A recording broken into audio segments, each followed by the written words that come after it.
they just printed out the report which showed my entire problem list. And the only thing they did was the acute pharyngitis, which was okay, which is theirs. And the other 10 things on the items are Dr. Dar's. And that wasn't the only one that showed up. Dr. Dar even put in the family history of ischemic heart disease, which she did not have on the original report. So that basically, so when I asked her for the records like in November, she did not have migraines and she did not have family history of ischemic heart disease. And within 2 days, she gets without even seeing the patient, she gets a diagnosis of migraines and a diagnosis of family history of ischemic heart disease. Now, those are the two vital components, because the first component, the other doctor has to prove that I had a migraine to validate validate that prescription. And the second half is the ischemic heart disease, the family history. Why would my family history bother me if I had a CT scan and it shows 100% of the men my age have more calcifications than me? So I basically have the best heart going as far as being at risk for coronary heart disease. So that's the second half. So what's going to happen is my heart condition basically gives out symptoms very similar to a heart attack. And I'm thinking I had multiple heart attacks, because when you look, if you look at what that exercise EKG shows, it shows a whole bunch of, I'm not sure if you understand this point, but the exercise EKG, they highlight the ST segment elevations and depressions. And if you are in risk of a severe heart attack, you get like elevations and depressions like -2 and +2, and mine is sitting way up at almost 10.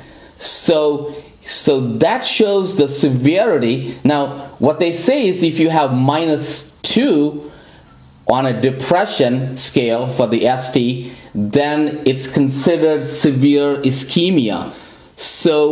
And then the higher it goes, or actually the lower it goes, since it's a negative number, but the higher the number goes, the worse it is. So Dr. Dar figured out right from the start that, so she, because what happens is, so if it's something which is coming up on an exercise test and it comes up early on the test, really what it shows is, now obviously the doctor who ran the test stopped the test, but in my actual life, I do a lot more activity after that. So Dr. Dar should have advised me to limit my activities or something, right? Because if you go on a treadmill test and if the doctor stops you at the 4-minute mark, and in reality, in the kind of exercise you do on your own, you're actually sitting at the 10-minute mark, and you really should have stopped at the 4-minute mark.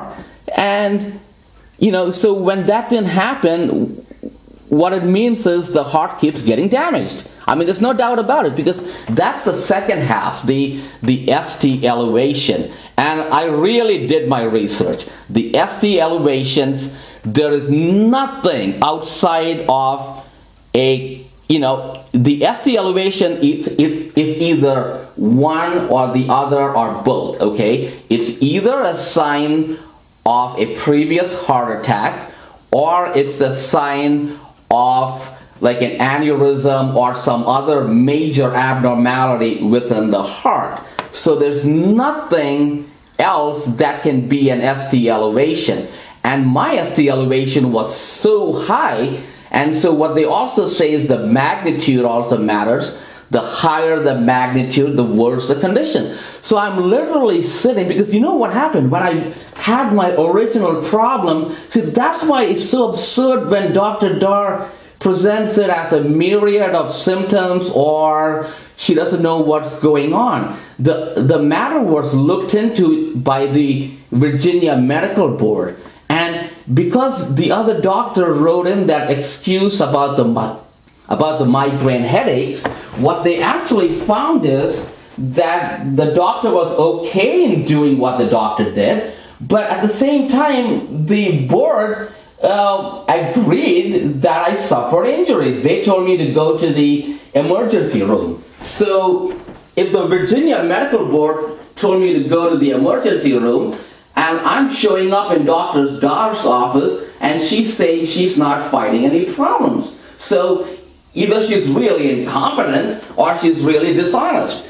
And also, when I went through and with that other practitioner who caused the harm, when they and I guess since you're also MedStar, you know exactly how this works, they assemble a risk management team. So, once you assemble a risk management team and you are discussing the issue, you can always make the argument the doctor is at fault and not at fault, but you can never say that the patient doesn't have any injuries. I mean, you only assemble a risk management team because something really bad happened. You're not going to assemble a risk management team, for nothing. So the risk management team, I don't know exactly what they did, but they were assembled and they were discussing my matter. So how can Dr. Dar say that, she basically says that I have a myriad of complaints kind of thing,